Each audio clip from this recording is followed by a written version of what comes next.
MPSC mind maps या education चॅनलवर तुमच्या सर्वांचं मनापासून स्वागत आहे. तर बघा, आपली जी स्टेट सर्व्हिसची एक्झाम आहे, MPSC स्टेट सर्व्हिसची एक्झाम, ती 2 जानेवारीला डिक्लेअर झालेली आहे. आणि बऱ्याच जणांच्या कमेंट होत्या की मॅडम तुम्ही योजनांवरती व्हिडिओ बनवा. त्याच्यामुळे आजचा व्हिडिओ मी तुमच्यासाठी एक योजनांवरती घेऊन आलेली आहे, जे आपल्याला स्टेट सर्व्हिस पीलाही आणि इतर ज्या काही गव्हर्नमेंट एक्झाम्सना जे महत्त्वाच्या योजनांवरती प्रश्न विचारले जातात, त्या योजना ज्या आहेत त्या मी या व्हिडिओमध्ये कव्हर करणार आहे. तर या व्हिडिओमध्ये मी तुम्हाला 3 प्रकारच्या योजना ज्या आहेत त्या एक्सप्लेन करणार आहे. पहिली योजना आहे प्रधानमंत्री जनधन योजना, दुसरी योजना आहे राष्ट्रीय वयोश्री योजना आणि तिसरी योजना आहे प्रधानमंत्री मुद्रा योजना. तर या व्हिडिओमध्ये आपण या 3 योजनांबद्दल माहिती बघणार आहोत. चला तर मग वेळ न वाया घालवता आपण लगेचच सुरुवात करूया. तर या व्हिडिओमध्ये आपली पहिली योजना आहे प्रधानमंत्री जनधन योजना. खूप महत्त्वाची अशी ही योजना आहे, कारण बऱ्याच वेळा आणि बऱ्याच गव्हर्नमेंटच्या एक्झाममध्ये या योजनेबद्दल प्रश्न विचारला जातो. आपल्या भारतातील सगळ्यात मोठी आणि खूप इफेक्टिव्ह अशी महत्त्वाची अशी योजना आहे प्रधानमंत्री जनधन योजना. तर बघा, ही जी योजना आहे तिची सुरुवात कधी झाली होती, तर तिची सुरुवात झाली होती 28 ऑगस्ट 2014ला. ओके, कधी 2014ला या योजनेची आहे ती सुरुवात झाली होती.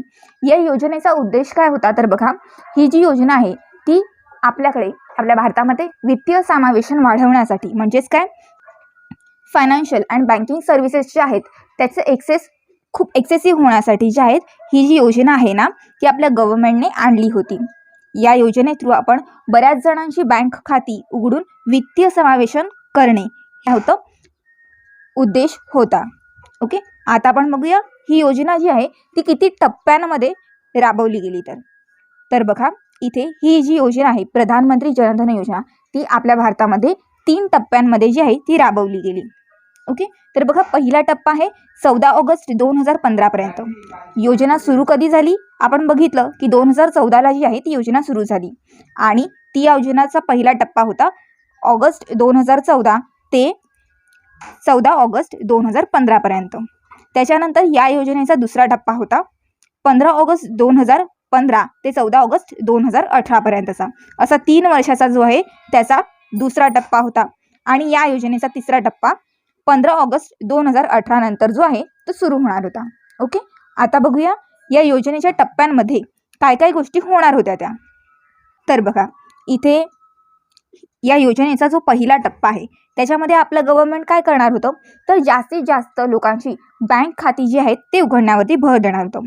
आपल्या देशात जेवढा काही क्राऊड आहे, जेवढी लोकसंख्या आहे, त्या लोकसंख्येपैकी जास्तीत जास्त लोकांचं बँक अकाउंट कसं ओपन करता येईल त्याच्यासाठी लोकांना प्रोत्साहित करणार होते. या योजनेच्या दुसऱ्या टप्प्यामध्ये काय होणार होतं, पहिल्या योजनेमध्ये आपण बँक खाती तर उघडली, पण दुसऱ्या योजनेमध्ये आपण दुर्गम भागात आदिवासी क्षेत्रांमध्येही विद्यार्थ्यांपर्यंत खाती उघडण्यावर काय केलेला, दुसऱ्या टप्प्यामध्ये भर दिलेला होता. ओके, आणि तिसऱ्या टप्प्यामध्ये ही जी योजना आहे ती अधिक डीपमध्ये, अधिक खोलवर लागू करण्यासाठी, म्हणजेच काय, प्रत्येक कुटुंबापेक्षा प्रत्येक व्यक्तीकडेच बँक सुविधा पोचली गेली पाहिजे किंवा ती प्रत्येकालाच ॲक्सेसेबल झाली पाहिजे. अशा प्रकारे बँकिंग सुविधा जी आहे ती प्रत्येक कुटुंबापर्यंतच नाही तर प्रत्येक व्यक्तीपर्यंत पोचवली पाहिजे, अशी जी आहे ती आपण सेवा पुरवण्याचा भर आपल्या तिसऱ्या टप्प्यामध्ये दिला होता.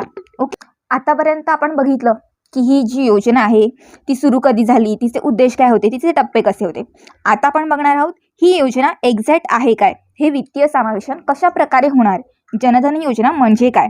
ओके, तर बघा, जनधन योजना म्हणजे काय, तर गव्हर्नमेंटने बऱ्याच साऱ्या लोकांचे, आपल्या लोकसंख्येतील बऱ्याच साऱ्या लोकांचे बँकिंग अकाउंट असावे किंवा बँक अकाउंट असावे याच्यासाठी काढलेली एक योजना आहे. त्याच्यामध्ये आपली गव्हर्नमेंट जी आहे ती एखाद्या व्यक्तीचं बँक अकाउंट आहे ओपन करणार आहे. ते बँक अकाउंट असणार आहे ते कसं असणार आहे, तर 0 बॅलन्स बँक अकाउंट असणार आहे. त्या बँक अकाउंटची आपण जेव्हा सर्व्हिस घेऊ तेव्हा आपल्याला काय मिळणार आहे, तर रुपे डेबिट कार्डही आपल्याला इश्यू केलं जाणार आहे. ओके, आणि जनरली बघा, आपलं जे सेव्हिंग अकाउंट असतं, पर्सनल जनरल अकाउंट असतं, त्याच्यावरती कधी ओव्हरड्राफ्ट मिळत नाही. पण जे जनधन योजनेअंतर्गत आपण आपलं बँक अकाउंट ओपन करणार आहोत त्याच्यामुळे आपल्याला ओव्हरड्राफ्ट फॅसिलिटी जी आहे ही त्या खातेधारकाला, जनधन योजनेच्या खातेधारकाला मिळणार आहे. तर ती कधी मिळणार, तर खाते उघडल्यानंतर 6 महिन्यांनी. सध्या किती मिळते ओव्हरड्राफ्ट, तर 10,000 रुपये. सुरुवातीला हा ओव्हरड्राफ्ट 5,000 रुपये होता, पण सध्या 10,000 रुपयापर्यंतचा जो आहे तो ओव्हरड्राफ्ट मिळतो. ओके, तर बघा, तो तो ओव्हरड्राफ्ट विड्रॉ करण्यासाठी आपलं वय किती असावं, तर 18 ते 65 दरम्यानचे जे व्यक्ती आहेत ते हा ओव्हरड्राफ्ट घेऊ शकतात, या ओव्हरड्राफ्ट फॅसिलिटी एन्जॉय करू शकतात. ओके. त्याच्यानंतर बघा अजून काय या योजनेअंतर्गत मिळणार आहे, तर बँक अकाउंट झालं, पण या योजनेअंतर्गत आपल्याला विमाही मिळणार आहे. ओके. अपघाती विमा, ॲक्सिडेंटल इन्शुरन्स जो आहे तो या योजनेअंतर्गत आपल्याला मिळणार आहे. तो किती, तर 2 लाख रुपयापर्यंतचा जो अपघाती विमा आहे तो या योजनेअंतर्गत आपल्याला मिळणार आहे, म्हणजे त्या खातेदाराला. सुरुवातीला जो किती होता, तर सुरुवातीला 1 लाखापर्यंत होता, पण नंतरला तो किती झालाय, 2 लाखापर्यंत वाढवण्यात आलेला आहे. ओके. तर लक्षात घ्या, इथे 1 एप्रिल 2019 पर्यंत 35.4 CR जनधन खाते जे आहेत ते उघडले गेलेले आहेत. ओके. पण आता मी तुम्हाला एक अपडेटेड आकडा सांगते, तो तुम्ही नोट डाऊन करून घेणार आहात. आता जर का तुम्ही जनधन योजनेच्या वेबसाईटवर गेलात तर बघा आत्ताच्या घडीला 43.70 CR, ओके, किती 43.70 CR जे आहे ते लोकांची जनधन खाती जी आहेत आतापर्यंत उघडली गेलेली आहेत. म्हणजे जर का आपण गृहीत धरलं की भारताची लोकसंख्या आज 135 कोटी आहे, तर समजा 1/3 अँड मोर जे आहेत ते लोकांचे आपल्याकडे जनधन खाती जी आहेत ती उघडली गेलेली आहेत. म्हणजे बऱ्यापैकी वित्तीय समावेशन जे आहे त्या योजने थ्रू आपण अचीव केलेलं आहे. आता बघूया पुढची माहिती. तर बघा मगाशी मी सांगितलं की या योजने थ्रू आपल्याला काय मिळणार आहे, बँक अकाउंट मिळणार आहे, रुपे डेबिट कार्ड मिळणार आहे, विमा मिळणार आहे. ओके. तर बघा या योजनेअंतर्गत विम्याच्याही काही सब योजना ज्या आहेत, म्हणजे या योजनेचा पार्ट असलेल्या आणखी काही योजना आहेत त्याही लॉन्च केलेल्या आहेत. तर बघा या जनधन योजनेअंतर्गत सूक्ष्म विमाच्या काही योजना ज्या आहेत त्या आपल्या गव्हर्नमेंटने लॉन्च केलेल्या आहेत. तर त्या कोणत्या, तर बघा प्रधानमंत्री जीवन ज्योती विमा योजना आणि प्रधानमंत्री सुरक्षा विमा योजना या ज्या 2 सूक्ष्म विमा योजना आहेत त्या जनधन योजनेअंतर्गत आपल्या गव्हर्नमेंटने कधी, तर 9 मे 2015ला त्या लॉन्च केलेल्या आहेत. ओके. आता बघूया पुढची माहिती. तर बघा मगाशी आपण बघितलं की सूक्ष्म विमा योजना आपण बघितल्या, पण या योजनेअंतर्गत काही पेन्शन योजना जी आहेत, म्हणजे असंघटित क्षेत्रातील जे कर्मचारी आहेत, म्हणजे जे गव्हर्नमेंट नाही आहे, जे प्रायव्हेटमध्ये मोडत नाहीत, जे असंघटित आहेत, फॉर एक्झाम्पल रिक्षावाले झाले, ओके, काही शेतकरी झाले, असे असंघटित क्षेत्रातील जे काही कर्मचारी आहेत किंवा असे व्यक्ती आहेत असंघटित क्षेत्रांमध्ये काम करणारे, तर त्यांना पेन्शन कशी मिळणार, तर त्यांनाही पेन्शन मिळावी म्हणून आपल्या गव्हर्नमेंटने काही स्कीम्स जे आहेत ते लॉन्च केलेले आहेत.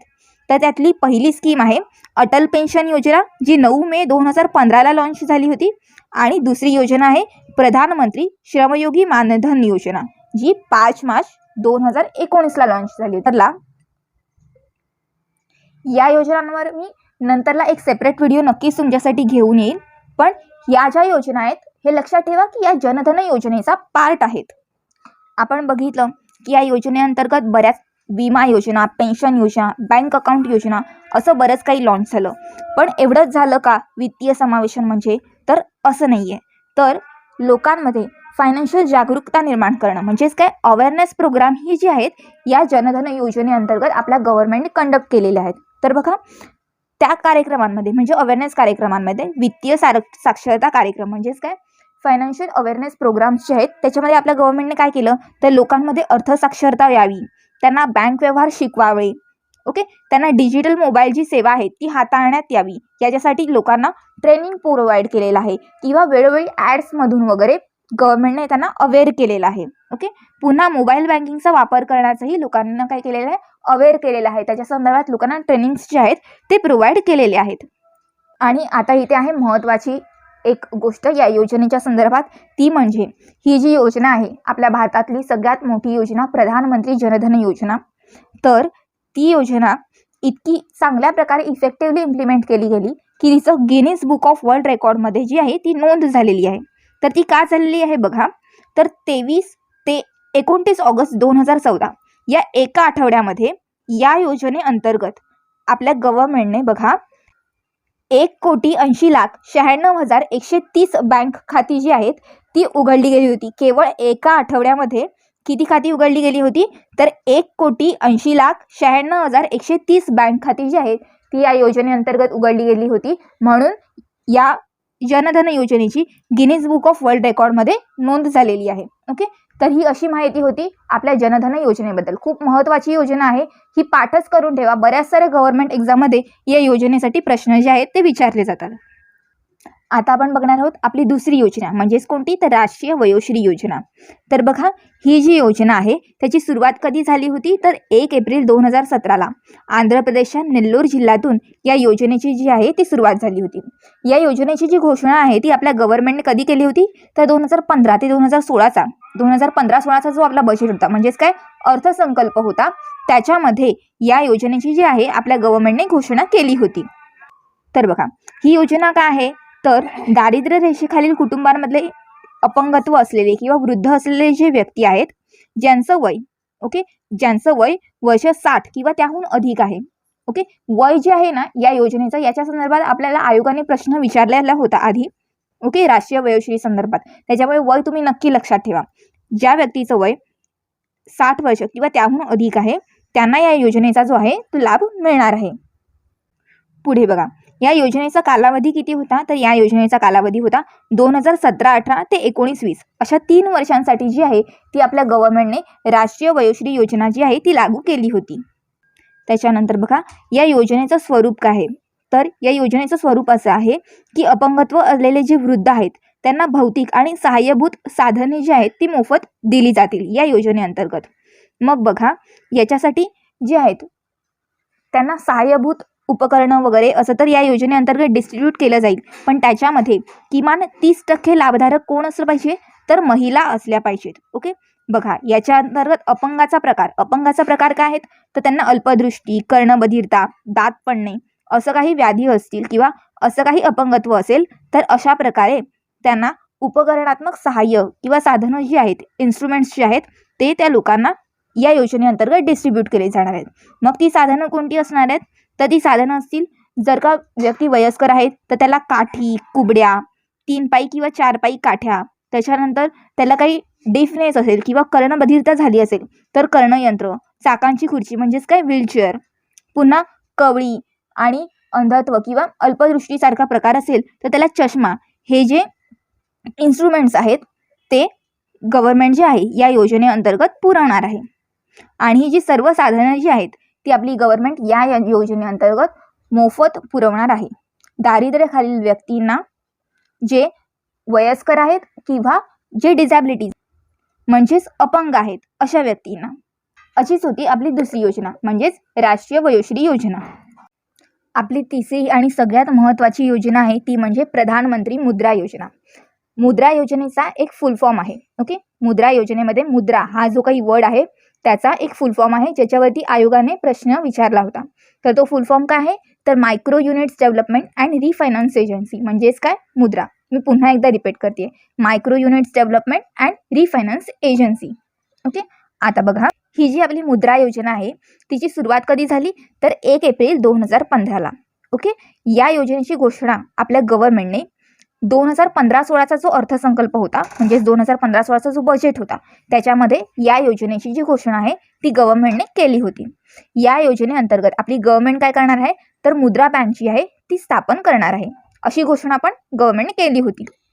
आता बघा, गव्हर्नमेंट कोणतीही स्कीम, कोणताही ॲक्ट्स म्हणा, कोणता तरी हेतू ठेवून, कोणता तरी उद्देश समोर ठेवूनच आणत असते. मग आपल्या मुद्रा योजनेचा उद्देश काय आहे, तर बघा, या मुद्रा योजनेचा उद्देश असा आहे की जे लघु आणि सूक्ष्म व्यवसाय आहेत, फॉर एक्झाम्पल छोटे छोटे फॅक्टरीज आहेत, काही छोटे छोटे फॅब्रिकेशनचे बिझनेस आहेत, असे जे छोटे छोटे बिझनेस आहेत आपल्या देशांमध्ये, तर त्या अशा छोट्या बिझनेसना छोट्या प्रकारे जो पुनर्वित्त पुरवठा असतो किंवा त्यांना ग्रो करण्यासाठी जो काही फायनान्स द्यावा लागतो, असे उद्योग असलेले उद्योग चालवण्यासाठी आणि ज्या लोकांना असे सूक्ष्म उद्योग जे आहे ते सुरू करायचे आहेत तर त्यांनाही काही फायनान्स मिळावा, त्यांना कॅपिटल रेज व्हावं, म्हणून आपली जी गव्हर्नमेंट आहे तर या योजनेअंतर्गत सूक्ष्म आणि लघु व्यवसायांचा विकास करण्यासाठी काय करणार आहे, तर पुनर्वित्त पुरवठा करणार आहे, म्हणजेच काय, तर त्यांना फायनान्स प्रोव्हाइड करणार आहे त्यांच्या कॅपिटलसाठी. ओके, आता बघा, मी मगाशी सांगितलं होतं की आपल्या गव्हर्नमेंटने काय घोषित केलं आहे, तर मुद्रा बँक. या योजनेअंतर्गत आपली गव्हर्नमेंट जी आहे ती मुद्रा बँक सुरू करणार आहे.